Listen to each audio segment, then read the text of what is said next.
This is part two. Yeah.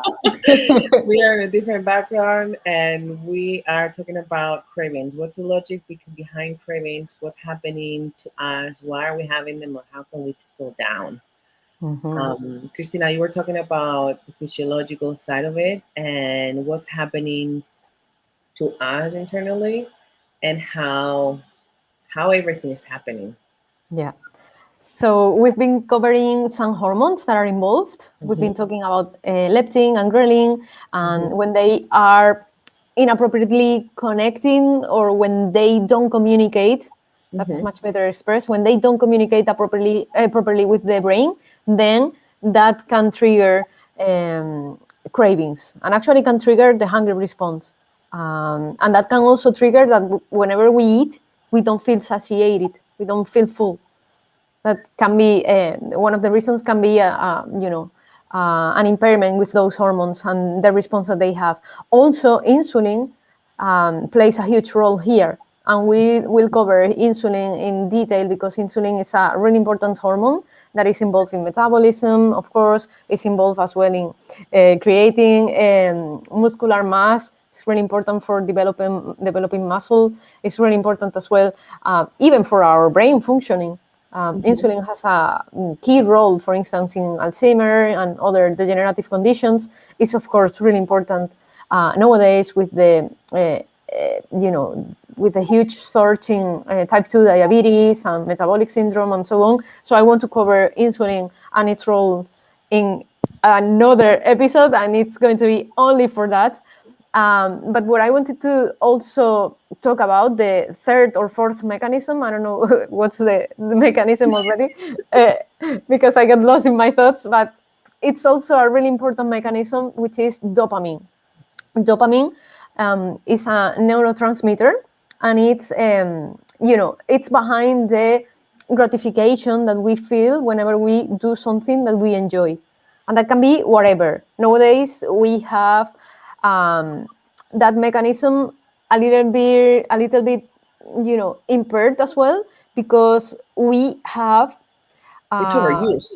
exactly. There are too many things that we can do to stimulate our dopamine production, and that is tricky because with dopamine happens something really similar to the thing that happens with insulin, that we can be producing a lot and then our cells become irresponsive.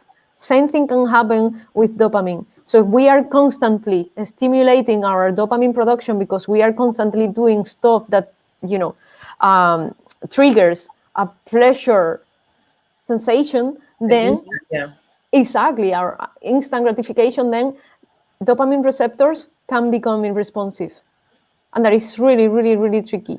And there is Yeah, it's very dangerous. it's really dangerous, especially in kids or in teenagers, because they have access to stuff like social media, their phones, video games, and stuff like that.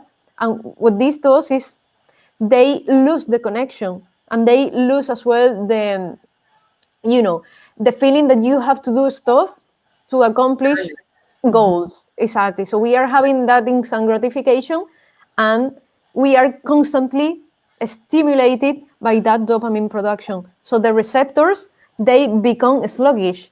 And over time, if we are doing this every day, every day, day after day, more time, now again, then what can happen is actually what can happen with somebody that is addicted to a drug. Yeah, That it's an autopilot. exactly, that you Hmm. don't even you are not even aware, you are not conscious of that toxic relationship that you are developing with the thing that it's triggering that dopamine production. And it's really interesting as well, there is a link between a high body fat percentage Hmm. and dopamine receptors. So it seems that people that has a higher body fat percentage, so Hmm. people that may have type 2 diabetes already, Hmm. or metabolic syndrome, or simply a Suffers from high. obesity, right? Exactly, simply that the person carries a fat, excess fat. There is a link between excess body fat and dopamine receptors working. What does it That's so mean? interesting because like you can see a lot of people saying like I cannot, let's say, that instant gratification of my day is so stressful. I just want to eat, or I'm so sad. I just want to eat ice cream. Uh-huh. And you're like, with mindfulness, right? Like, what is your end goal? Is it, can you do something that gives you that happiness Hmm. without having to harm your body or using your body as a trash bin, right? Yeah, it's hard, because this dopamine signal is really potent. It's really strong. It's like a drug. And Hmm. when the receptor is not working properly, then we will need more stimulation in order to have a response, in order to feel satiated. And for instance, in people that are already, overweight, for example, if the receptors are sluggish, that means that the receptor working is the one that may trigger the craving. So you will need more food, more sweet stuff to feel the action of dopamine. I don't know if I'm Yes, making my yeah, explanation yeah. clear. It's also like happening, for example, for people that are workaholic, for people that have maladaptives, right? Mhm. Where they have that gratification of overdoing themselves or overgiving themselves. And then I hear a lot of parents going through self pleasure issues or Mhm. sexual issues in a sense where they are so used to with the dopamine, right? Like getting their kick in of the pleasure of instant access to whatever they need through Yeah. social media, through online communications, their phone, their computer, whatever it is, right? That Yeah. they lose that chemical connections where you know that that gratification comes from a series of steps of efforts, right? Yeah, Give and exactly. take. And our mind is really lazy. That's also Mhm. something that we need to take into consideration. Our mind prioritizes. So it's Mhm. like, okay, I'm gonna have the same pleasure sensation by scrolling down on Instagram than by preparing a nice dinner and have a lovely dinner with my partner now that the children are with whoever. It's Mhm. like, oh, that takes effort. So Mhm. why don't I scroll down? I don't have to do absolutely anything. I will have the same response in no time. And that is really dangerous, as I said, especially in teenagers, even children, because they don't know any other way of getting Well, that pleasure. yes. So I'm gonna share. I have my, and this is a conversation that Christina and I already had. Yeah. But for those, I have a 2-year-old, and I love to observe. Part of my work in crisis, right, and interest in management is observing my clients, observing patterns, and observing the history of our family, right? So I was like, okay, I have a history where all my I'm not gonna say ancestors, but like my parents and older siblings and going to our grandparents love to eat sweets at night. And this is happening where I see my 2-year-old coming to me right before bedtime asking me for chocolate and asking me for chocolate milk. And I'm like, at first, I entertained the idea for a second of, oh my gosh, like this unconscious behavior runs in my lineage and she's kicking in when 2 years old. And then I'm like, hold on a minute, this is no such a thing as running in my lineage.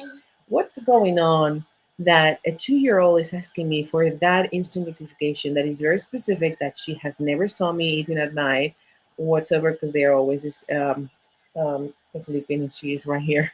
Mm. Um, but I got really nervous because I'm like, this behavioral pattern at 2 years old, it's very dangerous. And if we don't know how to manage it, and we, through our language that we're talking about this in the part one of our life, how Mhm. important it is how we talk to ourselves, and in this case, how we talk to our children.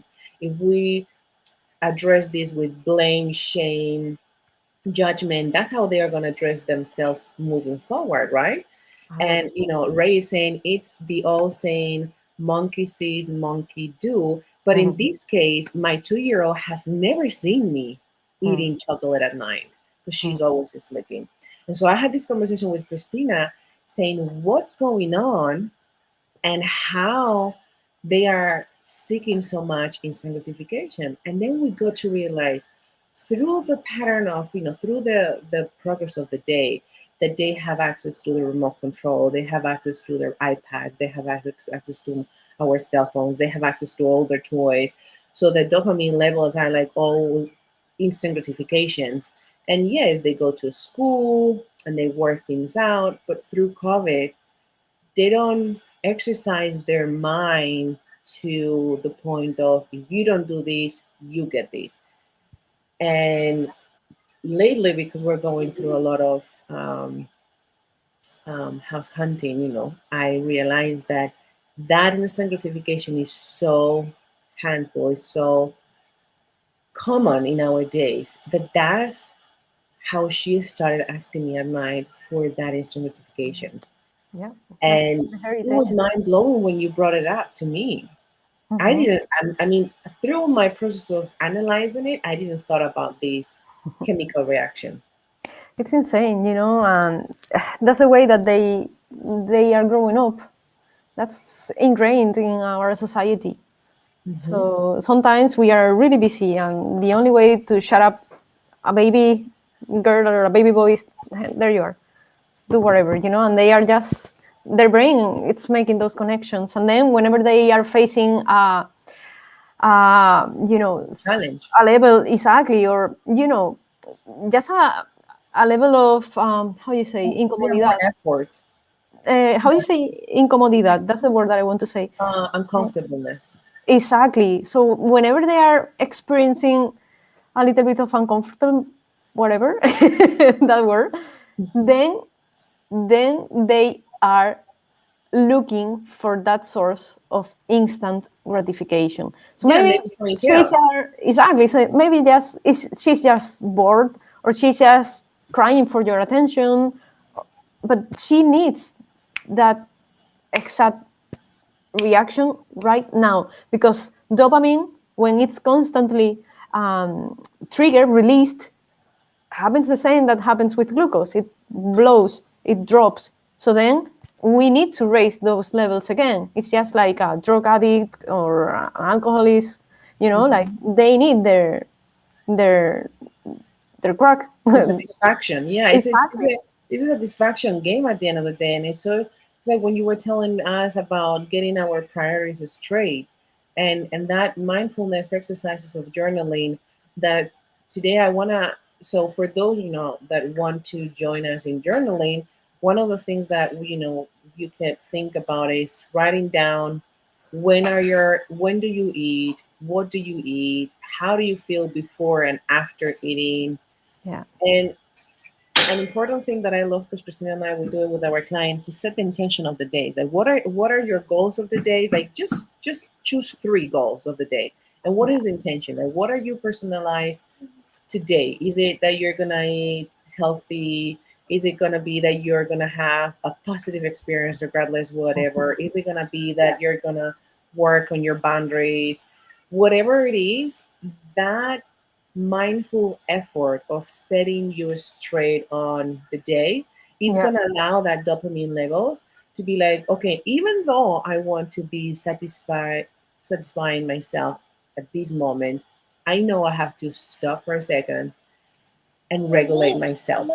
Yeah, you need to concentrate on those things, because the level of satisfaction that you are going to have from those things that you have put into your diary, Mhm. your goals, it's going to be much more enjoyable than those tiny boats of instant gratification. That they are there just to disturb you because you are Mhm. bored or you are whatever.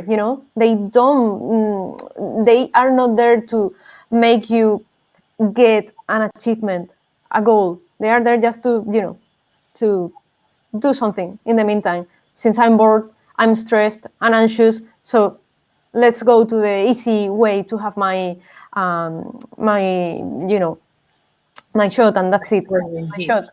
Yeah, I don't want to say bad words, but yeah, and that is important to understand as well, because sometimes we don't know how much time we spend, for instance, in social media or doing those behaviors. We don't know until we take consciousness. And the easiest way to do that is doing Yeah, journal. time management. Like I always encourage my clients in order for them to feel like, they say that it's like, oh my God, the week passed fly. Like it was like I didn't realize we're already in December. Yeah, And that journaling, that time management, that thank you, yeah. that awareness of what we're eating, what are we doing, How are we creating a feeling? That's schedule. so important, Mhm. like there is a super big connection between our feelings, our emotions, especially the unmet emotions, and the way that we eat. Mhm. That is huge. And we need to look for our motivations, because if our motivations are not aligned with ourselves and with where we want to get, Mhm. hi, then it's going to be really, really complicated. Yeah. And that is something that we've been talking about yesterday as well. And I think that's really powerful, because sometimes, you know, you borrow somebody else's motivations, and that's why you failed, because doesn't have anything to do with you or with your life, or even with your goals. You are doing that because you think that people are going to treat you better if you lose weight, or because you think that you are going to be raised if you look better, or whatever. But that's not your motivation. You have to dig deeper and get to know what is that force that Mhm. once you wake up in the morning is pushing you into that direction. Why do I want to do this? Why do I want to? And then you fill the sentence with whatever it is for you. Why do I want to lose weight? Why do I want to eat better? Why do I want to stop drinking alcohol? Why do I want to stop, I don't know, drinking coffee? Why do I want to exercise? You need to realize those questions. And for And some people, yeah, then the motivation might vary. Today, your motivator is this, and tomorrow is going to be something difficult, something different. The 100%. whole point here is that through journaling, we are allowing ourselves to create that awareness, that presence of what's important to us, and also to exercise our mind, because our brain is one of the most intelligent and powerful organs that we have. And Yes. so, even though with this chemical or these hormonal imbalances that is going on, we can make them, we can go on autopilot. When we declare this is who we are and this is what we're gonna do, there's something magical and powerful that happens internally, right? And Yes. it's just like, even though, let's say, my parents have create this label that I am this person, we have the power to choose. Are we going to choose their conditional self, what they are telling me, or Hmm. am I going to choose to believe who I am and who I really know I am, Yeah. and go for it and be unstoppable? 100%. And that translates into, if you translate that into a dietary approach, that makes a lot of sense, Hmm. because you need to create habits to succeed. You need to change stuff. If you keep doing the same thing, then nothing different will happen. So, and we are constantly evolving, we are constantly changing, but you need to find whatever makes you feel right in this moment. Maybe tomorrow you change and nothing happened. Maybe today you feel right eating only vegetables, and tomorrow you realize that whenever you eat meat, you are feeling great, that nothing happened. Like, as I said before, the answers are within you, but you need to connect. You have to have a clear communication, because between this and your body, and you need to allow that communication to happen. You need to give that space to that voice to be heard, because we don't have the time, and we are disturbed by those instant gratifications, and then we feel that that's what we really want to do, but that doesn't have anything to do with what we really want to get. um, just to finish the conversation here, I want to talk about those internal motivations, because I know that you like this yesterday a lot. I know that you really enjoy this. So that is really, really, really important, as I said, to connect with your motivations. And for some people, that motivation can be a goal maybe a physical goal or something that they can measure. For instance, I want to lose weight and I want to reach this weight that I was super happy with, blah blah blah, whatever. So it can be something like that. But for other people like you, it can be something related to to something more meaningful, something that you can really see as a long-term um, achievement, or maybe something that you fear to happen, and that's perfectly fine as long as it's something that is it's in you. Yeah, and So for me, it was the health. I mean, the area where we believe that we don't have any control in our bodies, that we're like, oh, like, because this is part of the mindset of crisis, right? When we feel that we are out of control and we don't know what to do, that uncertainty takes over. yeah. And the belief of, no, hold on a minute, I do have a say on my body and I do have control on what's going on. I may have no clue what's going on inside, but I Hmm. can have an idea of how to drive things and reverse my condition or my pathology or whatever it is that's going on, because it's not the end of the world. And so for Hmm. me, like when Christina gets so nitty gritty and geeky in the terms and explaining me this, that, I'm like, holy moly, like tell me more, because this is logical. Like trauma is not logical. Trauma is in this part of our brain where it's connected to our conditional self and all the conditional selves from everybody around us, and it's putting us into a very small space where we feel vulnerable and lack of resources. The moment that we acknowledge, okay, I have this weakness, and I know for me it was health because I was very sick, and it was one part of myself that I told myself is, if it happens again, it happens, but I promise myself that I'm going to take the lead. And having Christina telling me, okay, this is happening internally. This is happening when you consume this type of elements, or this is happening when you have this craving, has been mind blowing. Yeah, like knowledge is power. um, I I think that if you know what is going on, then you have that information, and then that can be useful to rewire your brain. That can be your motivation to change, your reason to change.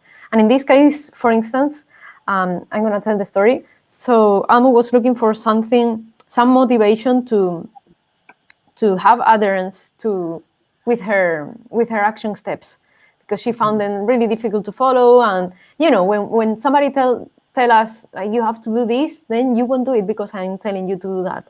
So then you Yeah, need an I feel more explanation. anxiety. She said, okay, she says to do this, but I'm like, I can't right now. Exactly. So and you feel that you cannot do that, and you will need a lot of external motivation to do that. And that is, I mean, it's not impossible, but it's really difficult because you Mhm. don't have a person, Exhausting. you don't have, your coach besides you all the time to tell you, hey, no, that's not the thing that you have to do. No, I'm watching. No, that's not possible. So then, for some people, the explanation is what works. And in this case, for instance, what I was telling Anmol yesterday was that if you want to decrease your intake of processed food, then you must learn what is processed food doing to your body.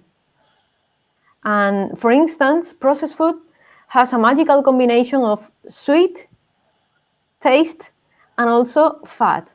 So that's a magical combination. When they mix up sugar and fat, our minds and our receptors get completely crazy. Because sugar is the one that says, "Oh, I like this." Like our brain, it's wired for sugar. Uh, yeah, it's like, think about this when we were, if you look at our ancestors, I don't Mhm. want to say prehistoric or whatever, like look back, because nowadays it's really easy to get sun sugar. It's really easy and it's really cheap and it's affordable and it's at our hand side. Everyone can get sun sugar and it's really easy to get. But before, many years ago, getting sugar was something really precious. Mhm. It wasn't something that was at our hand side, like we had to put our hands inside the hive Mhm. and risk our hand Mhm. by the bees beating, or you risk your life picking the wrong berry, for instance. Mm-hmm. But our brain is rewired for that sweet taste, and that sweet taste was seen most as a reward. It wasn't something that we were eating whenever I was feeling stressed or anxious or whatever. It was something that you got, sorry, after a really long waiting time. Mm-hmm. So whenever we are eating sugar, our brain is really happy, and whenever we are eating fat, our body is really happy too, because we have fat receptors and they are really, really, really, really happy. Mm-hmm. And that is a magical combination that makes us overeat, because also it's lacking fiber, it's lacking protein, which are the things that makes us feel fuller. And what happens when we are also eating, apart from that can be one of the triggers of cravings. What happens, for instance, when we eat trans fat? Trans fat are really common as well in processed food. And those trans fats are different. They are modified. So they are inverted. The double bond, which is between their carbons chains, they are inverted. That means that our body doesn't have the enzymes to put that back again into the normal form that we can process, metabolize, and process those things. So they are seen as weird things that are getting into our body, and it's like, okay, what can I do with this? So an inflammatory response, it's the thing that comes, that follows after eating those things. So our immune system that we've been covering in last Tuesday, Yes. in the last live, Mm-hmm. our immune system says, whoa, what is this? I don't recognize this. It's not dangerous, but I don't know what it is, so I'm going to leave it there. I'm going to forget about this, so I don't care. But if we have a lot of trans fats, then our immune system start to feel a little bit, suspicious. It's like, what is this thing? And now we are having a lot, and I don't know what to do with those things. And in our body, strange things that we cannot use for normal functions, they have two routes. They follow two routes. One, detoxify that thing and get rid of that thing, and that is a job that the liver does. Or put it in the cupboard so I don't see it, and then if I don't see it, then nothing happened. So put Normally it in the those closet. yeah, normally those cupboards are the adipose tissue, fatty cells, fatty tissue, okay, Mm-hmm. our fatty cells. So if our liver is busy doing its things, and we've been talking about the liver, and we've said that it's the one that is in charge of detoxifying, for instance. It's the one as well that is in charge of responding to cortisol, creating, synthesizing, better said, glucose when we are in need of glucose, if we are under stress. It's also the one that metabolizes fructose, for instance. Fructose is as well in processed food and in soda and sweets and stuff. So if our liver is really busy, what happens? It has to pause whatever he's doing to deal with that new thing that we don't know what it is. Mm-hmm. Okay? In this case, trans fatty acids, they don't follow the liver route, unfortunately, but it follows those trans fatty acids follow the inflammation pathway or the storage pathway. So we are storing stuff that is inflammatory, because with time, if we have a lot of trans fatty acids, what happens? That inflammation that is it's creating around those fatty acids that are storing our fatty cells triggers as well the inflammatory response again. So more activation of the immune system. So that inflammatory response that one was localized first, if we are eating donut every once in a while, if we are constantly eating fried foods and processed stuff and so on, then that inflammation becomes a chronic elevated inflammation. And then we have a problem, because if we have chronic elevated inflammation in the body, then the rest of our organs and systems are going to be paused, because we need to deal with that. That is more important. Okay? So in this case, we are having a problem, because if we have inflammation, then other conditions may arise. Then we may have as well other inflammatory conditions as a result. Leaky gut, for instance, is really common. We can have autoimmunity because our immune system is overloaded. over time as well, this inflammation can turn into cancerous cells. That can happen as well, and there is a lot of research Inflammation, yeah. linking processed food with higher risks of cancer.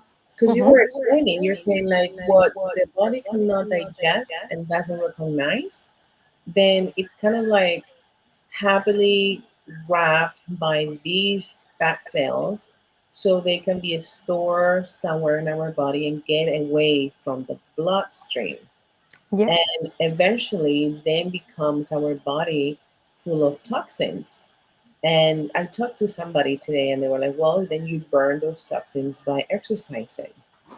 And you're like, yes and no, because do you want to be like, do you want to have your car all dirty and smelly and without oil? Eventually, the car is gonna stop. It's gonna burn. And it's gonna give you so many And trouble. actually, yeah, and that is tricky as well because you can't do that.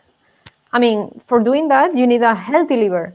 And if you are in that state with a high level of inflammation, with a chronic state of toxins stored in your body, then your liver may not be happy to be dealing with that. So that wouldn't be the most obvious solution. First, you need to address the source of inflammation. So if the source of inflammation is having an inflammatory diet, then you need to address that first. So And you what need to close happens? the tap. You know what I mean? And then I need to look after the organs in my body that are in charge of that detoxification. And if you are as well stressed, your liver is busy. If you have hormonal imbalances, your liver is busy.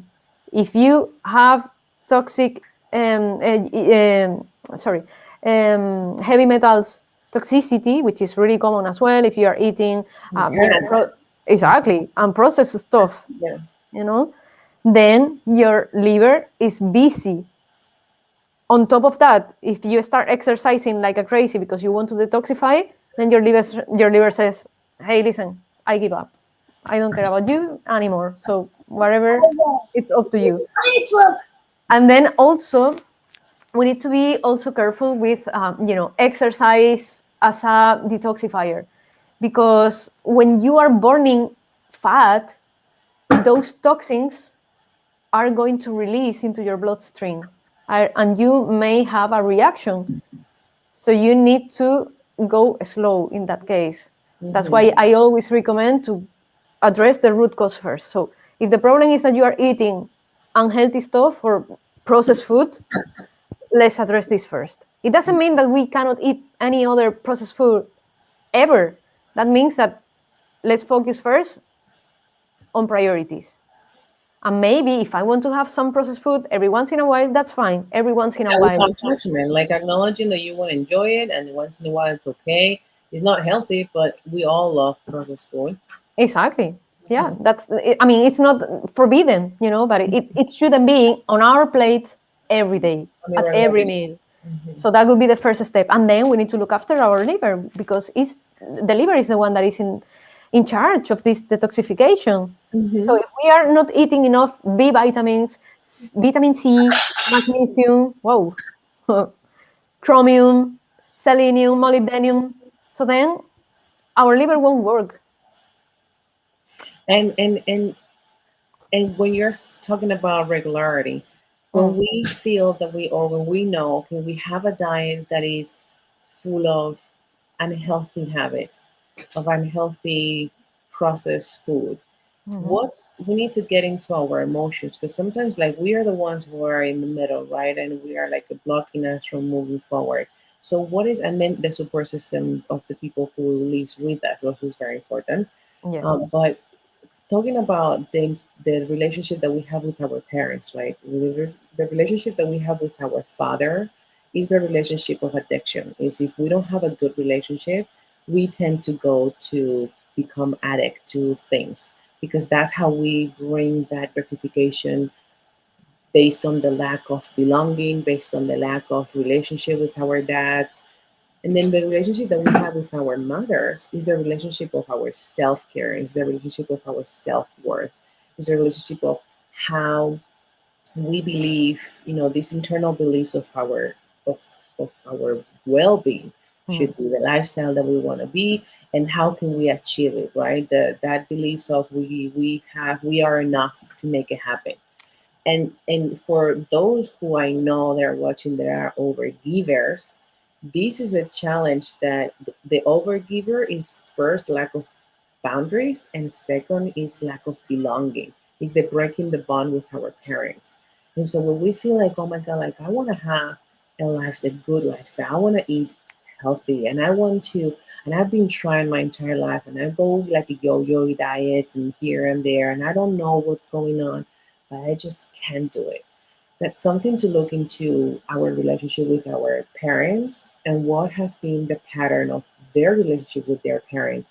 Because that emotion or that chain of beliefs is what is really lacking us. Because Christina and I, in different videos, we've been sharing with you guys that is so much like food is one part of the process, but the other part of the process is totally mindset, totally emotions, how we manage ourselves, how we treat ourselves, how we talk to ourselves, right? And Mhm. so, very important for women, since we are in the community of sisterhood and women's community. How can we manage these in our when we are promenstruating, when we are ovulating, when we have our period? Like, what are your advice for cravings? First of all, as I said, be aware of them. So we need Mhm. to connect with the underlying emotions. We need to be aware if we are eating enough. We need to be aware what are we eating. Are we eating enough fiber? Are we mixing in our meals proteins, fiber, vegetables, fats, healthy fats? So that would be the first thing. Then we need to listen to that conversation. We need to listen to the voice. We need Inner to conversation. our inner conversation. Mhm. We need to listen to that. We need to, it's, I mean, it's normal to be scared Mhm. because it's really hard, to face our emotions, our fears, our frustrations. But we need to give them, a space. We need to be in tune with those inner thoughts, because from those inner thoughts, it's where our motivations laid. Mhm. And it's really important to have some motivations, because we cannot be relying on people all the time. It's really important as well, that will be the last stage of this process, to have accountability, to have somebody besides you. You need to have a strong support network. You need to have your partners in crime. You Yeah, because need that's a learning skill. It's like we learn with having accountability of that support system. That's something that as we practice it, we create that habit of then do it by ourselves, and then no longer needing that extra support that outside. Exactly. It's like children. Children need to learn from parents. That's the same for us. If we need to change our behavior, our habits, then we need to have somebody besides us. And we need to have that accountability. It's like, okay, share with those people. That's why I'm a believer of the power of groups. Find a group of like-minded people. That is so important. Yeah, raising. I gotta go You're now. Great right. Yeah. show. Keep it going. So that could be just the last piece of advice, like find your motivations, look after yourself, listen to your inner voice, pay attention to what you are doing, and then finally find people. That's that's enough. Your daughter is saying that's enough. Like, my daughter is saying that she needs a type of change. Ew, and we gotta go now. Please.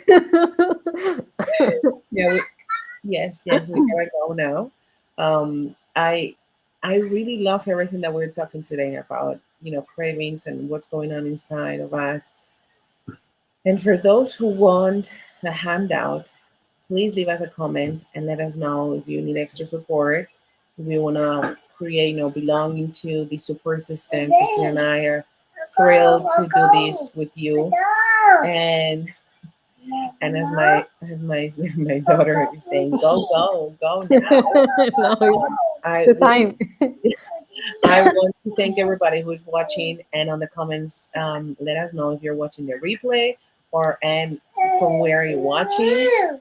And next Tuesday at 3, Yeah. we're probably gonna do it earlier than 3. We'll create an event for to let you girls know, and boys, in this case Ray, this is our constant viewer that we love to have him around. Mhm.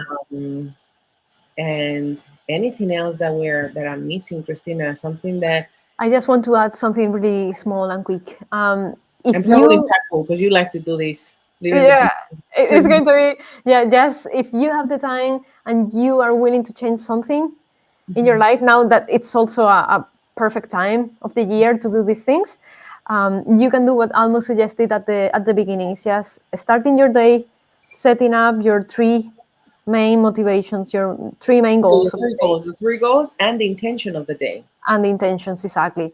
If you want to change something, do that and let us know by Tuesday next week how that goes.